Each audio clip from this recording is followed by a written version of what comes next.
दोस्तों, रेलवे से जुड़ी एक बड़ी खबर सामने आई है। रेलवे मंत्रालय ने ट्रेन टिकट किराए में बढ़ोतरी की अधिसूचना जारी कर दी है, जो 26 दिसंबर यानी आज से लागू हो चुकी है। यानी अब ट्रेन से सफर करना पहले के मुकाबले थोड़ा महंगा हो गया है।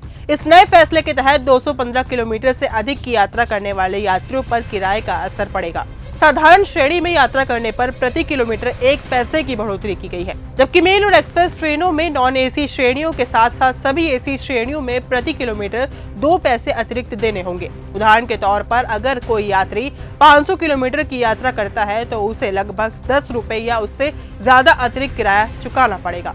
हालांकि रेलवे ने यह भी साफ किया है कि कुछ श्रेणियों में यात्रियों को राहत दी गई है। सेकंड एसी समेत कुछ मामलों में 2025 किलोमीटर तक की दूरी पर कोई बढ़ोतरी लागू नहीं की गई है। इसके अलावा ये बढ़ा हुआ किराया तत्काल टिकटों पर भी लागू होगा, यानी कि जो यात्री इमरजेंसी में तत्काल टिकट बुक करते हैं उन्हें भी अब ज्यादा पैसे देने पड़ेंगे। भी रहता है, बच्चों भी रहता है, कभी अकेला भी जाना पड़ता है। जिस समय जिस प्रकार सिचुएशन होता है उस प्रकार जाना होता है।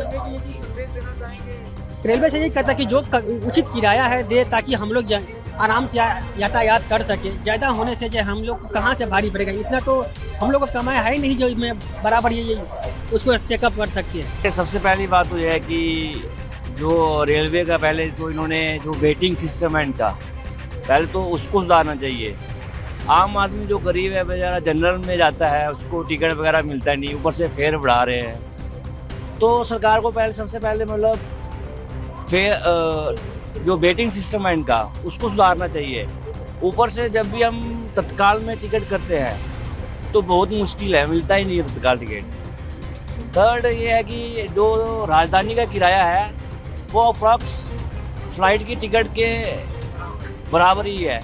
जैसे कोई भुवनेश्वर से दिल्ली आएगा तो 4000 की राजधानी बढ़ती है और 5000-6000 में फ्लाइट की टिकट मिलती है। ट्रेन से हम आते तो हमारा 1-2 दिन का टाइम वेस्ट भी होता है। तो फिर अगर ये फ्लाइट के बराबर ही टिकट कर देंगे तो रेलवे में कौन जाना चाहेगा?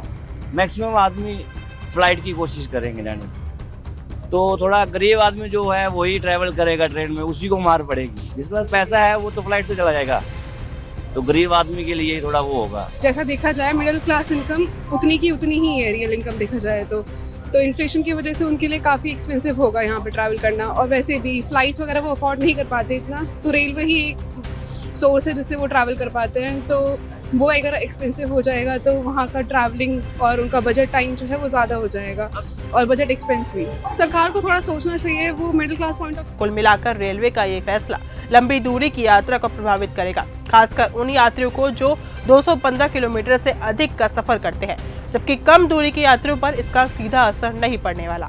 फिलहाल इस वीडियो में सिर्फ इतना ही। देखते रहिए न्यूज़ गंगा। नमस्कार। अगर आपको ये हमारा वीडियो पसंद आया हो तो इसे लाइक और शेयर करना बिल्कुल ना भूलें। साथ ही हमारे चैनल न्यूज़ गंगा को सब्सक्राइब और फॉलो जरूर करें, ताकि देश और दुनिया की हर बड़ी खबर आप तक सबसे पहले पहुंचे।